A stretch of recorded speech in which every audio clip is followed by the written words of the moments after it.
Hola, los saludamos desde Comunicando Psicología. Bienvenidos a este espacio de salud mental que hacemos con tanto cariño, con especialistas en esta rama y que cumplimos esta cita con todo el cariño del mundo. De verdad quiero agradecerles a todos ustedes que están allí en casita, que encienden el televisor en el canal CNC para verlo en la tarde, luego lo ven también en el canal de YouTube, porque la idea es llegar a muchos rincones y ustedes y nosotros lo estamos logrando, de la mano también, obviamente, de nuestros invitados. Hoy planteamos un tema muy interesante que ya mismo les voy a contar. Primero quiero contarles quién es nuestro invitado el día de hoy. Él es William Botero.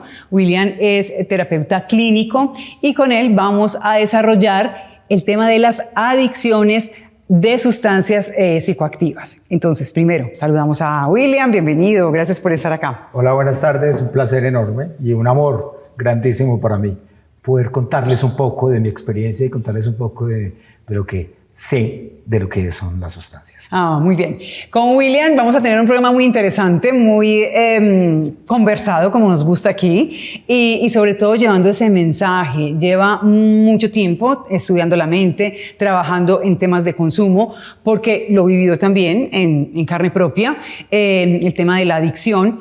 Y como también desde esa experiencia personal decide estudiar todo ese tema relacionado con eso que les traemos hoy de las adicciones, y esa es la idea, dejarles hoy ese mensaje a nuestros televidentes. Entonces, ¿qué te parece si empezamos describiendo o definiendo qué es una adicción? Ok, digamos que para poder entender un poquitico el fenómeno adictivo tenemos que entender que lo primero que se establece en una persona es el carácter de una personalidad. Nadie es o nace adicto, pero puede ir a través de una serie de emociones no resueltas o de eventos no resueltos en su infancia o en su desarrollo, pueden estarse generando unas problemáticas que nosotros denominamos trauma. ¿Ya? Así es, pero en realidad lo que se está generando es una personalidad adictiva o una personalidad o una persona potencialmente desordenado en muchas formas y en muchas maneras comportamentales. Ese es básicamente el fenómeno. Ahora, ¿cuándo se establece que una persona es adicta? Cuando va a una serie de formas, maneras y sustancias, a veces encontramos en las sustancias, seguido, permanente, hasta que se vuelve dependiente de esa sustancia. Correcto. Muy bien. Puede ser, entonces, lo decías, no es que la persona nazca con esto, para nada, son cosas que se van encontrando en el camino. Ese tema del entorno familiar en donde crecemos, puede ser que sea un factor de riesgo a la hora del consumo, o que incide en que una persona termine desarrollando una adicción a las sustancias psicoactivas. Sandra, mire, digamos que eso está medido. Entonces digamos que el primer elemento clave de lo que podrías volverse una personalidad adictiva o una persona con comportamiento de consumo de sustancias está jerarquizado. Llamémoslo, digamos, primero, los abusos, segundo, los maltratos y de tercero, los abandonos. ¿Listo? Pero ha venido apareciendo un fenómeno bien interesante, ha venido un fenómeno que se llaman, o que lo he denominado, digamos, las mamás hienas con hijos porcelana. Esa mezcla de esos dos es un cóctel tremendamente peligroso, porque los niños porcelana, esas mamás que no permiten que sus hijos se desarrollen, son los nuevos adictos. Y son adictos per se. No tienen ninguna dificultad, no fueron abusados, no fueron maltratados, no pasaron hambre, no tuvieron dificultades sociales ni nada. No se les produjo bullying, no se les produjo maltrato, simplemente son unos chicos que no aprendieron a elaborar absolutamente nada. Eso es por cuenta de esas mamás hienas, que como enfermedad no existe, digamos, es un término que he utilizado porque es verdad, hay unas mamás tremendamente sobreprotectoras que no le han permitido a sus hijos desarrollarse y tener la capacidad y ser capaz de ellos de enfrentar cualquier circunstancia que necesariamente tiene que presentársele al ser humano. Claro, partimos de una realidad frente a la vida con sus retos y sus situaciones complejas, y que a veces en ese deseo de que los hijos no sufran, esas mamás arropan demasiado a esos hijos y no les permiten no les permiten desarrollarse, y luego ese niño tendrá que salir a una sociedad compleja, con muchos retos, con muchas situaciones que no, o sea, no van a desarrollar entonces las estrategias necesarias para afrontar lo que la vida les presenta. Sí. Y puede ser que sea entonces ese factor de riesgo del que hablamos. Es impresionante cómo los nuevos chicos, digamos, esos que no han tenido particularmente, digamos, algún dejamen de tipo afectivo, tienen que acudir a las sustancias en grupo de ellos o por manada, simplemente porque no son capaces de elaborar absolutamente nada. Entonces entran en un dolor, en un sufrimiento, en una nostalgia y en un llanto interno, que uno dice, aquí hay un problema de salud mental, no, aquí hay un tema de ser observado desde otro ángulo. Ahora, no es absoluto lo que estoy diciendo, pero es parte de la problemática. Muy bien. William, ¿cuáles son las sustancias más populares frente al consumo? Digamos, hay una cantidad, pero de pronto las más populares que podamos describirlas aquí, y también más adelante nos vas a decir si hay unas más peligrosas que otras. Sí. ¿Listo? Es fácil. Digamos que históricamente hemos conocido el cannabis, hemos conocido o la marihuana o el THC, tetrohidrocannabinol, que tiene varias formas de consumo y de uso. Apareció en una época, o después apareció, digamos, la cocaína, famosa en Colombia, famosa en Medellín, obvio. De ahí se derivaron unas subsustancias como el crack y como el bazuco, muy conocidos, muy famosos, además, digamos, potencialmente muy fuertes, muy destructores, muy nocivos, son muy tóxicos. Y recientemente, digamos, lo más reciente, bueno, allá han aparecido unas psicodélicas, unas sustancias, los MD, las pepas, las drulas, las mandras, todo ese tipo que no son tan famosas, pero que existen, las pepas. Y aparecieron también los famosos LSD en los años 60, que es una psicodelia, o fue una psicodelia que todavía existe, que los jóvenes denominan trip, o viaje, o papelito, ¿listo? Pero muy recientemente, digamos lo más reciente, apareció el 2CB. El 2CB, que realmente es una sustancia que se ha apoderado muchísimo y se ha apoderado en unos, digamos, estatus muy altos, pues tiene unos 5 o 6 componentes mortales, porque tiene trip, o sea, LSD, tiene MD, tiene crystal meth, tiene ketamina, y ahora, digamos, han encontrado restos muy bajos, afortunadamente, porque si no, estuviera matando a todos los jóvenes, restos de fentanilo. ¿Listo? Esas 5 cosas las fusionan, las cocinan y producen el 2CB. Hoy, diríamos, Sandra, digamos, es la sustancia más usada y es la sustancia más popular. Dios. Tremendo. Es tremendo.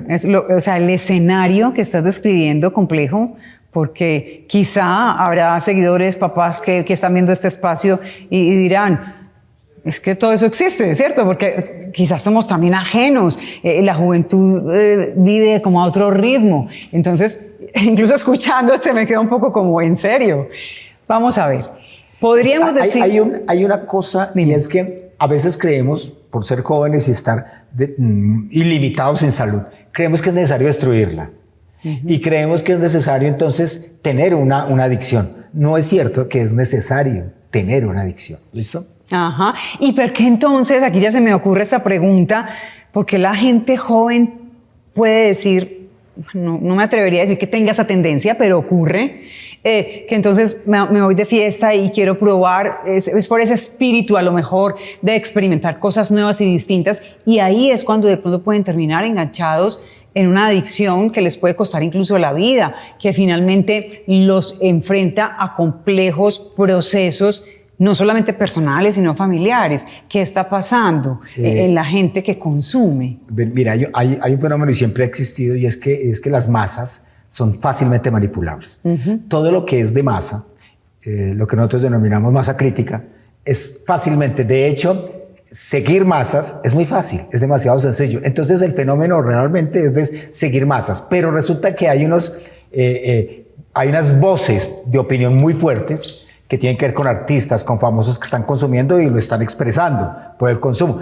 Que lo hagan no quiere decir que ellos estén bien. Y el hecho de que sean famosos tampoco quiere decir que ellos estén emocional o afectivamente muy bien. Entonces, ese fenómeno se está presentando y se presenta con más frecuencia de lo que creemos. Entonces, yo quiero imitar al líder o al famoso o al millonario o al exitoso, pero no sabemos emocionalmente dónde está desafectado esa persona. Claro. Y pasa con mucha frecuencia.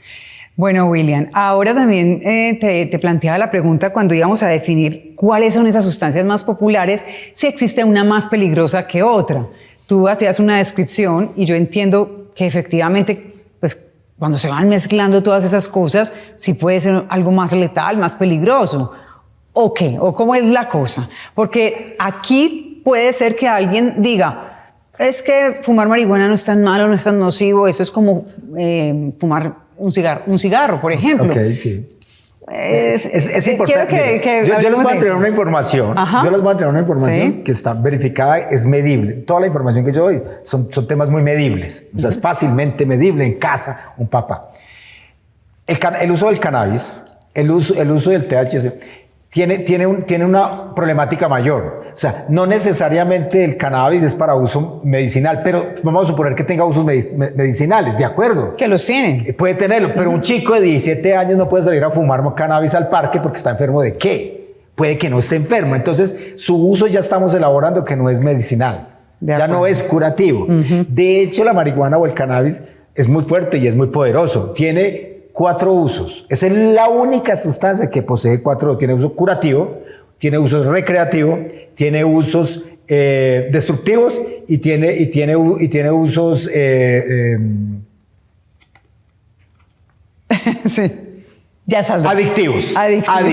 Que es lo que estamos Produce hablando. adicción. Ajá. Produce adicción, que es lo que estamos hablando. Ok. Exacto. Entonces, yo no puedo excusarme y yo no puedo ocultarme y tenerlo como burladero porque tiene usos curativos. De hecho, la cepa, para que la planta cannabis, el THC, que es el tetrahidrocannabinol, o el CBD, cannabinoide, tiene un modelo de extracción, tiene un modelo de siembra, tiene un modelo de monitoreo extraordinariamente perfecto.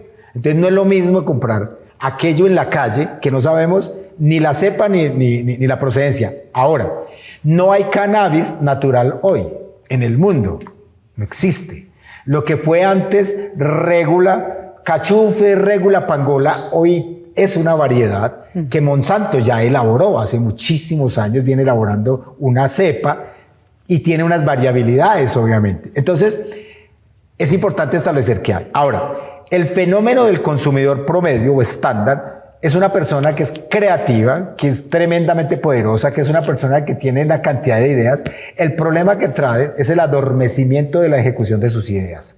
Y eso sí lo pueden evidenciar. Es decir, esos chicos que tienen tanto verbo y son muy agradables, son muy bonitos y además físicamente no deteriora, el cannabis no deteriora físicamente como el vaso con la cocaína o como otras drogas. Ajá. Pero ellos no ejecutan absolutamente nada. Entonces, si yo estoy acá con unas ideas creativas enormes y poderosas, pero no las ejecuto, lo voy a decir. Entonces, ¿para qué carajos tengo ideas? O sea, igual afecta. Se afecta, o sea, mucho. Es como el mensaje también que queremos dejar o la precisión que hay que hacer. Vamos avanzando, William, y aquí el tiempo va deprisa y quiero dejar para la segunda parte, porque en este momento vamos a hacer una pausa, que nos cuentes redondeando esa idea frente al cannabis, por ejemplo, porque también resulta que es legal en algunos estados, en algunos países desarrollados, entonces los jóvenes muchas veces se pegan de eso, como sí, que esto es legal, claro. Entonces yo lo puedo consumir y pues quiero dejar una inquietud ahí en la gente que nos ve. Vamos a hacer esa pausa que les digo y ya volvemos.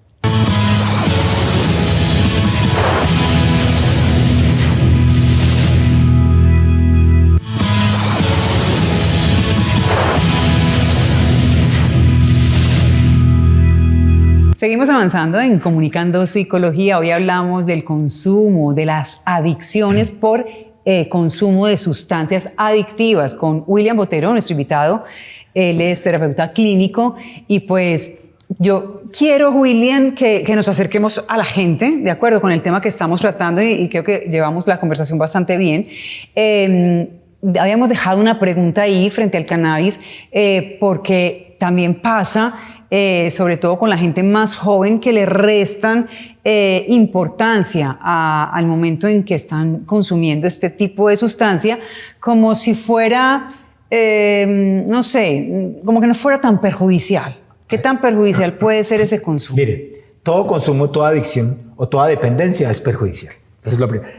Hay una cosa que me ha parecido curioso y estábamos digamos, elaborando, hemos venido elaborando mucho en los campos clínicos, y es que parece ser que nosotros quisiéramos que como muchos lo hacen, entonces es valioso o válido o no es dañino que yo lo haga.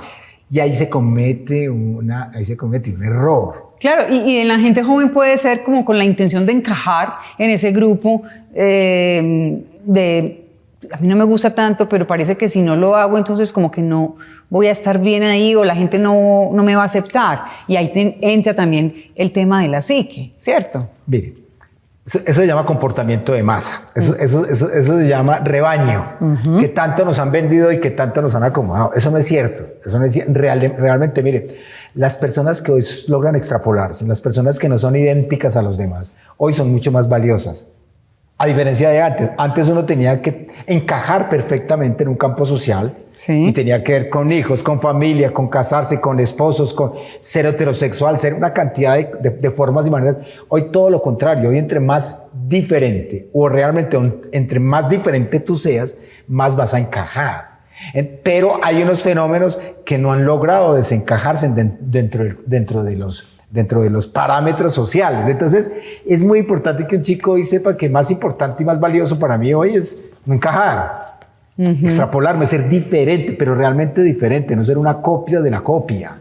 Porque entonces estaríamos entrando y estaríamos haciendo cosas no propias del ser, no propias de la individualidad, no propias del crecimiento, no propias de la creatividad, no propias del desarrollo, no propias. Ya eso está evaluado y está estudiado, pero los hay. Ahora, ¿dónde cabemos? En burbujas sociales. Yo lo voy a decir y me van a perdonar muchísimo. Es decir, en Colombia no es normal consumir cannabis. Voy a poner un ejemplo. Pero en Medellín es muy normal consumir cannabis. Extrañamente. Lo normatizaron a la mayor cantidad de usuarios, mayor posibilidad de que sea normal consumir. Entonces un chico llega a casa y le dice, mamá, pero sí, todos están consumiendo y ya lo permiten en las calles. Lo que pasa es que cuando hay muchos consumidores, controlarlo es una bomba social. Más complejo. Es tremendamente complejo y eso lo sabemos todos. O sea, no estamos hablando aquí de un fenómeno fácilmente manejable, tomar a alguien y decirle, vení, ¿qué estás haciendo? Eso no está bien. A cientos de miles de personas haciéndolo, porque entonces se va a crear una bomba social. Perfecto. Ese es el fenómeno. William, una pregunta. ¿Cómo entonces una papá, una mamá puede detectar que su hijo es un adicto o por lo menos va en ese camino? Hay unos elementos claves y digamos que, como lo dije hace un rato, en un principio todo está medido y jerarquizado. El primer elemento para que una mamá se dé cuenta que su hijo, digamos, está teniendo algún consumo es una serie de variables en él, variables de amigos, es la primera. Una variable de él en dejación de calificaciones, esto es, ya no importarle la escuela o el colegio o la universidad, ya no le importa muchísimo. Abandono de algunas relaciones afectivas, personitas muy gratas, cambios de horarios de sueño, cambios de horarios de llegada a su casa. Y hay uno que es clave, y es cambios de humor. Muy bien. El cambio de humor en una personita que siempre ha sido tranquilo y todo lo demás. Ahí mismo, detecten, lleven, hagan. Algo está pasando, o sea, es como una alerta. Sí, eso sí. Ajá. Eso sí, y yo creo que esa sería una pregunta. Y es que no traten de hacer nada, mamás. No hagan nada, claro, por favor. No se vayan a meter en problemas. Vayan donde un experto. ¿A qué voy? Si tú descubres que tu hijo está consumiendo Tusibi y tú quieres resolverlo, ¿tú qué sabes del Tusibi? ¿Tú qué sabes qué es el Tusibi? ¿Tú qué sabes cuánto está consumiendo, cómo está consumiendo, por qué está consumiendo tu hijo? A veces, el indicador de consumo puede ser tú, mamá. Por esa relación que se establece, esa que hablabas ahora, que hay muchas variables que son invisibles, que no sabemos qué es lo que está pasando. Pero entonces, William, porque claro, ese chico que ha empezado a consumir y que ya esto parece que le está cogiendo ventaja, la preocupación normal de la familia, de los padres, que a veces incluso terminan siendo codependientes y sufriendo esa situación con ellos. Lo dijiste, no hagan nada, pero entonces, si ese chico no es consciente de que tiene un problema, que también suele pasar, él está en su mundo, él está tranquilo, él piensa que lo está haciendo de manera correcta, ¿cómo hacer? ¿Qué herramientas darle? ¿Cómo indicarle? No sé, para que efectivamente él sí quiera tomar las medidas y acudir a una persona que le pueda ayudar en esa situación. Ya, mire, y es muy bonito de la forma como uno se puede acercar a una problemática. Primero el amor. Hay que desaparecer el miedo. Y eso no quiere decir que tú no tengas miedo. Es que si tienes más miedo, pues no vas a resolver. Con miedo no resuelves. Y tampoco quiere decir con esto, perdona que te interrumpa, que estás aceptando la situación. Tampoco estás aceptando. O sea, ni que estás de acuerdo, pero ese vínculo amoroso, yo estoy aquí, ¿qué necesitas? Sí, es importante. Eso. Muy bien. Sí, hijo, y no te niego que me da miedo. Y no te niego que... Es decir, pero no con el grito, mejor dicho, la angustia y las alarmas en todos los... Y revisar, esculcar, controlar. Mire, ese miedo, ese tipo de... Es peligrosísimo, digamos, es contraproducente. Entonces, lo primero, mamás, es que primero trates de resolverlo, porque puede que no sepas del problema. El mejor ejercicio amoroso es, hijo, yo sé que estás teniendo dificultad, yo sé porque soy tu madre. Y la madre siente como siente el hijo, y lo siente incluso cuando hay consumo, trasnocho, desvelo, angustia. La mamá lo siente, porque un hijo trae sí, células de su madre, entonces va a sentir. Eso es lo que llaman conexiones telepáticas, que no son más que células del cuerpo de la mamá que hace que siente y la mamá se conecte con él. Entonces, tú le vas a decir, si lo puedes. Hijo, yo de eso no sé nada. Yo de drogas no tengo la menor idea. Yo lo único que hice fue, y puedes reconocer si hubo algún consumo de alcohol o algún cannabis o alguna vaina en tu época anterior.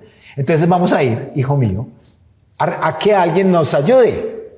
¿Qué debo hacer yo como mamá? ¿Qué debemos hacer como familia? ¿Y tú qué debes hacer como usuario? ¿Te parece, hijo? Es la propuesta que te hago. Pero muy amoroso, muy tranquilo, muy charlado y todo lo demás. Pero no trates de resolverlo, porque además te metes en un lío enorme y es el poder y la capacidad manipuladora de un adicto. Uf. Es enorme. Pero entonces, claro, y si hay resistencia de parte de esa persona que ya esto le ha cogido ventaja y no quiere y empieza a manipular, ¿cuál es el manejo ahí desde la familia? ¿O hay que soltar? La voto. No vivas con el problema. No puedes. Tienes que sacar el problema de casa. Así, de ese tamaño. Siempre. Adicto con techo y comida, adicto para toda la vida. Y es real, eso es real. ¿Quieres que tu hijo sea más adicto? Tenlo en casa. Y es tremendo. Porque para es más fácil decirlo acá como terapeuta. Difícil para una mamá. Pero para eso están los trabajos, para que a ti te ayuden. A ti te van a ayudar a cómo elaborarlo. Claro, primer mes no puedes, segundo mes no puedes, tercer mes ya dices, me mamé, no puedo, no aguanto esta situación. Y tendrás que entregarle la resolución a él. Para que se responsabilice. Para que se responsabilice. Se haga cargo de su vida y decida también cómo quiere vivir, ¿cierto? Además porque hay un fenómeno con los adictos y es que enferma al menos a 21 personas en tu entorno. ¿Al menos a 21? Al menos a 21 personas. ¿En serio? Sí, es en serio. Está medido. Yo pero te dije al principio, yo todo lo que traigo está medido. Aquí no vengo a inventarme nada. Ajá. Todo es impresionante. Como... Bueno, esas personas que terminan también enfermas con ese adicto, porque claro, lo acabas de describir, ese entorno también termina permeado por una situación compleja. También requieren buscar esa ayuda. Lo que pasa es que el adicto o la persona que está enferma, si resuelve, le resuelve a esos 21. Es automático. Claro, eso está, o sea, digamos, claro en el sentido de tú resuelves y resolvemos todos. Claro. Pero cuando hay esa resistencia, ahí hay un camino muy complejo de recorrer, ¿cierto? Sobre todo cuando no hay conciencia de parte de la persona que está teniendo problemas con el consumo. Y lo dijiste, cuando hay entendimiento hay resolución. Cuando hay desentendimiento hay descontrol. En el caos, ¿quién puede resolver? En el caos no se puede resolver. Muy bien. ¿Cómo afecta entonces un adicto, esa salud mental, familiar, social? Porque es que aquí son muchos entornos los que terminan afectados. Hablemos de ese aspecto. Miren, el tema familiar, ya sabemos, afecta a toda la base familiar y alrededor a muchos, porque afecta a excompañeras, a compañeras, a novias, amantes, esposas, hijos, socios, empleados, empleadas o empleadores o empleadoras, los va a afectar. Amas de casa, persona que los conoce, persona que están vinculados afectivamente, los afecta. ¿Listo? Socialmente, el círculo de uso genera digamos, un cordón de destrucción social. Entonces las grandes compañías y los grandes estados tienen que hacer unas enormes inversiones para mirar cómo controlan el tema de salud mental y el tema de salud de adicción. Y tienen que irse a ir a mirar en la calle cómo y en qué momento iniciaron, porque no hay un adicto que nació en la calle. Los adictos de calle o habitantes de calle iniciaron con algún tipo de consumo, regularmente con cannabis. Eso es lo primero. El primer consumo siempre va a ser cannabis, después alcohol, después tabaco y luego vienen las otras sustancias. Eso depende del grado de afectación que tenga el adicto o el carácter de su personalidad adictiva. ¿Listo? Entonces el problema es social. ¿Por qué? Porque pues obviamente grandes partidas presupuestales tendrá que destinar el Estado. Ahora, si el Estado elaborara esas partidas en la recuperación y a la prevención, pero eso no va a suceder. Eso no va a pasar. El Estado tiene banderas, pero no tiene trabajo. No es capaz, eso no tiene control. El control siempre será individual. Muy importante lo que estás diciendo, William. Se nos acaba el tiempo y quiero que ya a manera de conclusión nos dejes un mensaje final frente al tema que traemos del consumo, de las adicciones por sustancias y pues que invites a las personas que nos ven a buscar ayuda. Pues no sé, el mensaje que tú quieras dejarnos hoy aquí en Comunicando Psicología, porque ya sabes, este es un espacio de salud mental en el que hacemos ese llamado. Ok, mire, es importante. Lo primero es que yo no tengo que tener una adicción. Eso no es cierto. Lo segundo es que una vez tú entres en el campo de la adicción, entras en una espiral destructiva enorme, pero impresionante. Es más, yo como adicto, exadicto, digamos, poliadicto, para que sepan, muchas sustancias, de todas las sustancias, o sea, la espiral de destrucción, el dolor afectivo y el dolor emocional, era insoportable. Pero lo más doloroso era la búsqueda de la muerte en cada consumo y en cada acto. Eso es un adicto, está buscando en cada acto, en cada consumo, una muerte que no llegará y no llegará. El adicto no se suicida. Quiere morir a través de un consumo. Es destructor y es doloroso, dolorosísimo. La recuperación tiene sus implicaciones, pero tiene sus gratificaciones.